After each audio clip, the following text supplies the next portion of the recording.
Innal hamdalillah nahmaduhu wa nasta'inuhu wa nastaghfiruh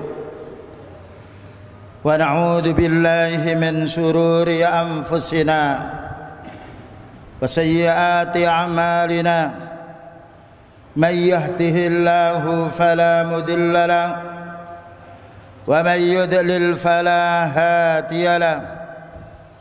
أشهد أن لا إله إلا الله وحده لا شريك له له الملك وله الحمد وهو على كل شيء قدير وأشهد أن محمدا عبده ورسوله خاتم الأنبياء والمرسلين وصلى الله على نبينا محمد وعلى آله وصحبه أجمعين أما بعد. Kaum muslimin sidang Jumat rahimani wa rahimakumullah, di antara nikmat Allah Subhanahu wa taala yang harus kita syukuri yaitu nikmat Allah Subhanahu wa taala menjadikan bulan Qamariyah ini ada sebagian bulan-bulan yang dilebihkan oleh Allah Subhanahu wa taala, demikian juga oleh Nabi Muhammad sallallahu alaihi wasallam keutamaannya. Yang ini tidak ada pada bulan Syamsiyah atau bulan Masehi. Yang ada adalah bulan Qamariyah. Di antaranya pada bulan ini dinamakan bulan Dzulhijjah. Adalah bulan yang dimuliakan oleh Allah taala karena banyak hajat-hajat kaum muslimin, hajat yang sifatnya islami, yang menarik untuk kita kaum muslimin memahami apa keutamaan bulan ini sehingga kita bisa mengamalkannya.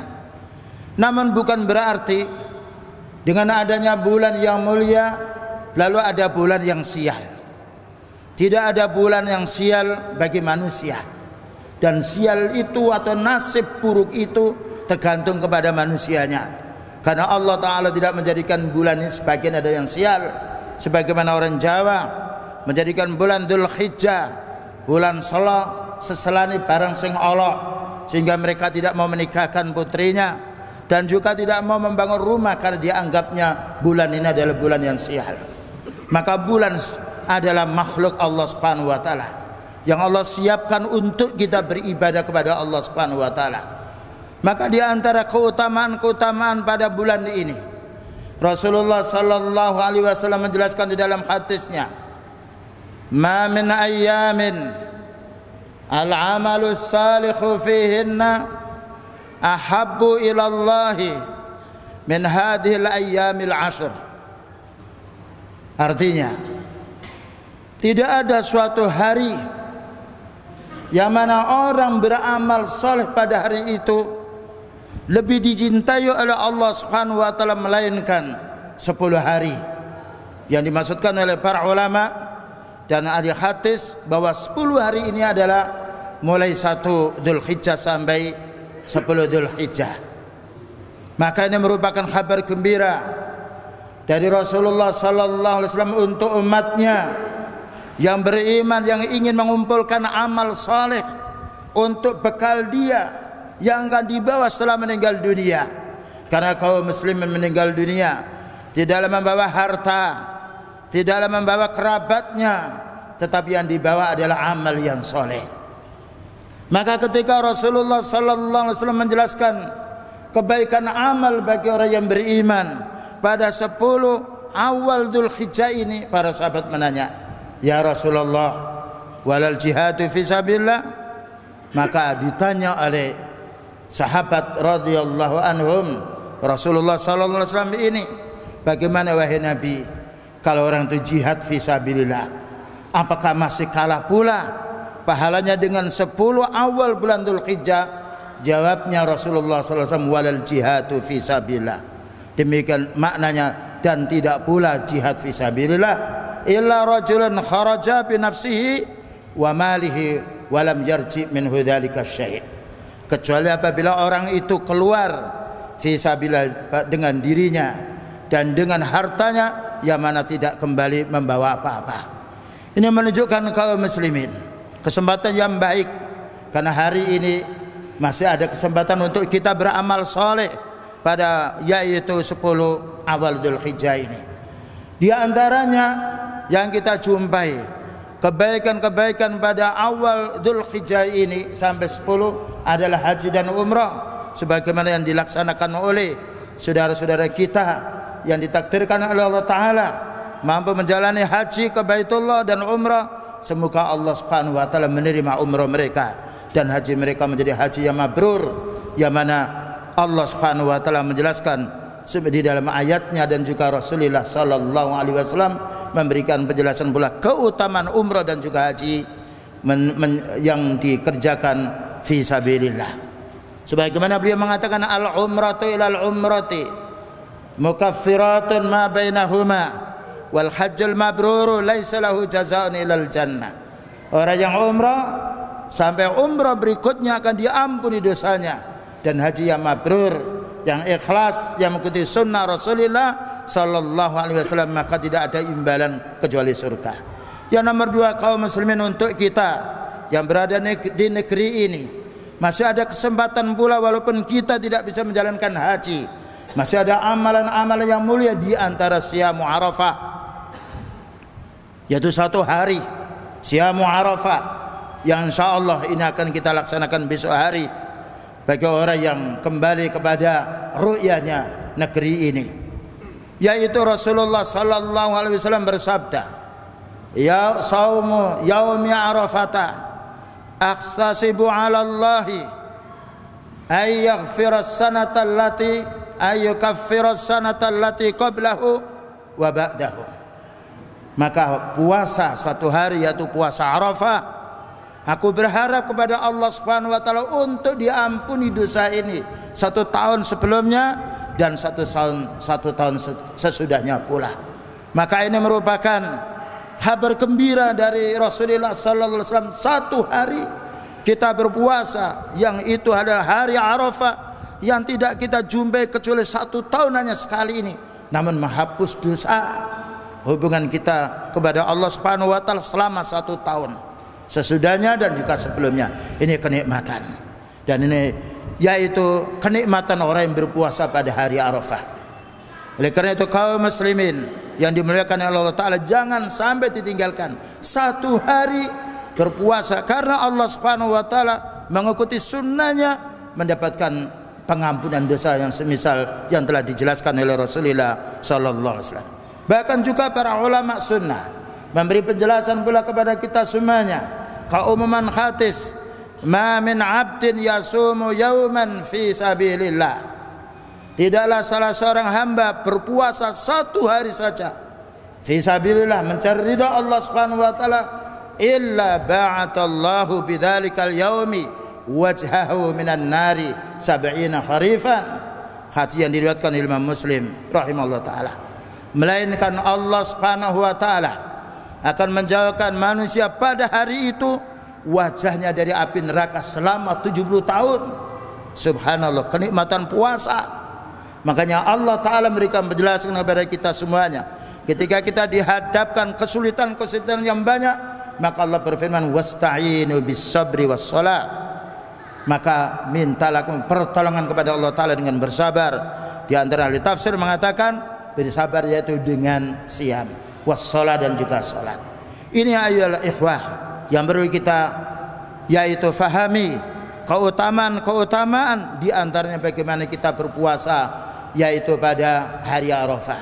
Selanjutnya pula keutamaan yang lain, bahwasanya tidak ada hari raya untuk kaum muslimin, ya, seluruh dunia ini, melainkan hanya 2 hari raya, yaitu hari raya Idul Fitri yang itu jatuh setelah kita menjalankan rukun Islam yang berupa siam, dan juga hari raya Idul Adha yang itu jatuh yaitu setelah orang itu menjalankan haji. Maka hari raya kaum muslimin adalah 2 hari raya, Idul Fitri wal Adha, maka termasuk syiar kaum muslimin.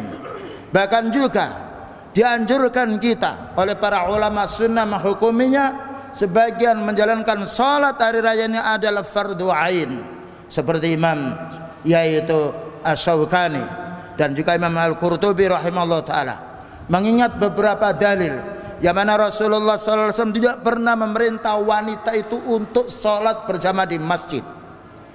Bahkan juga hari Jumat yang itu hari rayanya kaum muslimin setiap pekannya, Allah Ta'ala demikian juga Rasulullah SAW tidak pernah mewajibkan wanita untuk sholat Jumat. Namun ketika sholat Id, Rasulullah SAW memerintah supaya gadis-gadis itu keluar dan tidaklah diperintah keluar untuk menuju ke musalla, tempat yang lapang, melainkan untuk menyaksikan Id dan juga sholat itu sendiri. Demikian juga wanita-wanita yang haid dianjurkan pula keluar walaupun harus ya'tazilnal musalla, menjauhi tempat sholat, maknanya tidak sholat karena syiarnya kaum muslimin. Oleh karena itu kaum muslimin, hendaklah kita bagaimana mendatangi tempat sholat, yaitu sholat Id. Dan sholat ini adalah ibadah. Penempatannya pun ditentukan oleh Rasulullah Sallallahu Alaihi Wasallam. Kalau kita sholat Jumat di masjid, tidak di pekarangan, tidak pula di rumah. Kalau kita sholat jamaah 5 waktu di masjid, tapi justru sholat Id, Rasulullah SAW menjalankannya di tanah yang lapang. Ini menunjukkan ibadah dasarnya adalah ikhlas karena Allah Ta'ala dan juga mengikuti sunnahnya Rasulullah Sallallahu Alaihi Wasallam. Oleh karena itu bagi orang yang sifatnya punya udzur, yang karena hujan mungkin dia sholat di masjid, namun ketika terang cahaya itu, maka hendaknya kita sholat mencari tempat-tempat yang sudah ada di tanah yang lapang. Karena Rasulullah SAW punya masjid di Madinah, punya masjid juga di Mekah, namun beliau sholat Id mengadakan di musola, maknanya musola tempat tanah yang lapang. Ini adalah sunnahnya Rasulullah Sallallahu Alaihi Wasallam. Demikian juga dianjurkan kita supaya menjalankan sholat ini sebelumnya kita membawa infak. Sebagaimana Rasulullah SAW ketika berkhutbah menuju kepada wanita, karena pada saat itu tidak ada mikrofon, maka apa katanya? Tasaddaqna, tasaddaqna, wahai wanita bersedekahlah, bersedekahlah kamu, karena aku diperlihatkan oleh Allah Ta'ala bahwasanya banyak penduduk neraka itu di kalangan wanita. Maka ketika mereka ditanya, mereka menanya, walima ya Rasulullah, kenapa di neraka ini banyak penduduknya dari kalangan wanita? Karena takfurnal asira wa taksurnal la'na. Dikarenakan wanita itu banyak yang mengingkari kebaikan suami dan juga banyak mulutnya yang mencaci. Maka saat itu wanita-wanita yang muslimah ini tidak segan-segan mengeluarkan giwangnya, mengeluarkan anting-antingnya, melemparkan kalungnya yaitu selendang yang dibeberkan oleh sahabat Bilal radhiyallahu anhu. Demikian juga kaum muslimin, upayakan kita sholat Id ini yaitu dengan pakaian yang layak kita pakai. Pakaian kaum muslimin tidak hanya pakaian kaos atau yang bergambar, karena Allah mengatakan khudhu zinatakum inda kulli masjid, maka pakailah bajumu, pakaianmu ketika saat kamu menjalankan sholat. Ini kita sholat adalah kita berhadapan kepada Allah Subhanahu Wa Taala, dan diupayakan kita untuk memakai harum-harum bagi kaum pria. Diupayakan pakaian yang bersih, yang berganda, walaupun tidak baru, namun untuk wanita harus menutup aurat, tidak boleh menampakkan auratnya, tidak boleh pakai parfum, tidak boleh pakaian itu tipis sehingga kelihatan yaitu kulitnya, tidak boleh tebal tetapi sempit sehingga membentuk badannya. Ini semuanya harus kita fahami dan upayakan kita di dalam sholat Id ini hendaknya kita mandi terlebih dahulu, ya, mandi yaitu mandi junub, kemudian kita berwudu, kemudian kita berangkat mencari yaitu jalan yang beda antara perginya dan juga antara pulangnya, agar kita bisa menampakkan syiar Islam ini kepada mereka. Dan sholat Id ini tidak ada adzan, tidak ada qamat, tidak ada pula sholat sunnah qabliyah, dan juga tidak ada sholat sunnah ba'diyah. Selanjutnya kaum muslimin, yang penting lagi amalan-amalan yang hendaknya kita kerjakan, yaitu pada hari-hari yang mulia ini adalah kurban atau al-udhiyah. Udhiyah adalah disyariatkan oleh Allah Subhanahu Wa Taala, sebagaimana Allah berfirman, fasholli li rabbika wanhar, maka salatlah kamu karena Allah Ta'ala dan berkorbanlah. Maka kurban adalah penyembelihan binatang ternak yang berupa sapi atau unta atau pula yaitu kambing pada hari raya Idul Adha, dimulainya setelah sholat sampai hari tasyrik, yaitu tanggal 13 sebelum maghrib, taqarruban ilallah subhanahu wa ta'ala.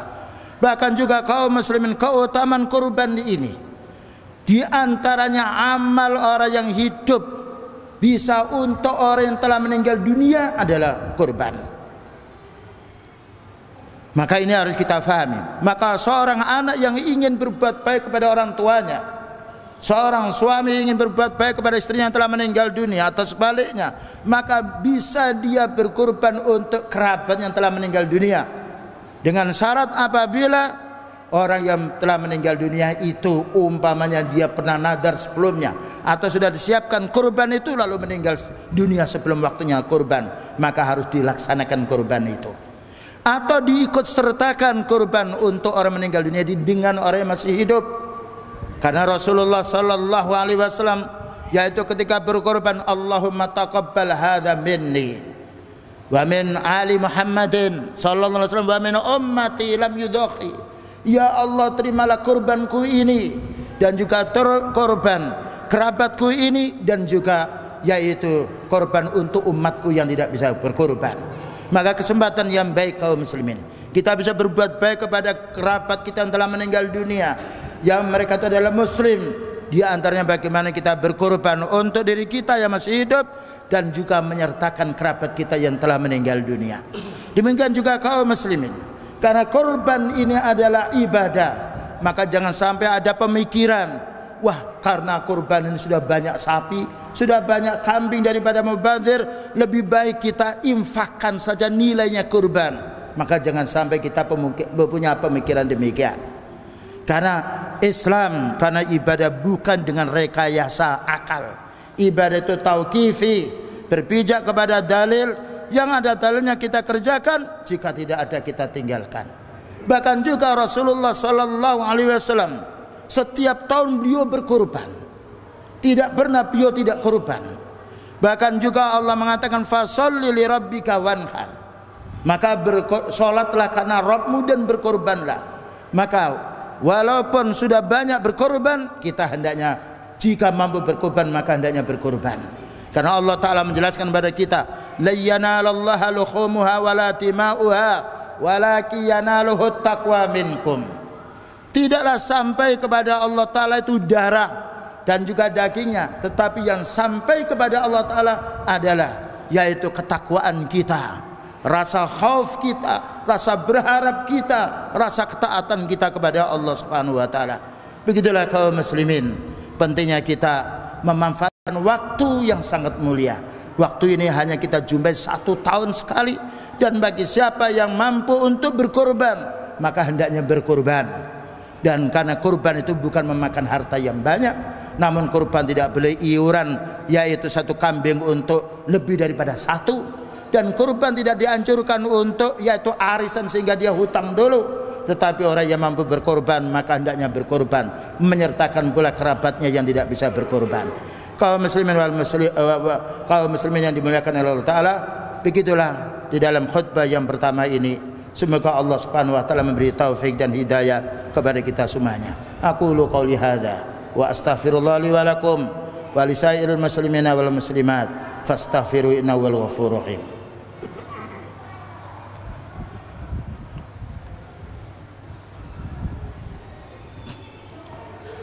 Alhamdulillah hamdan kama amar.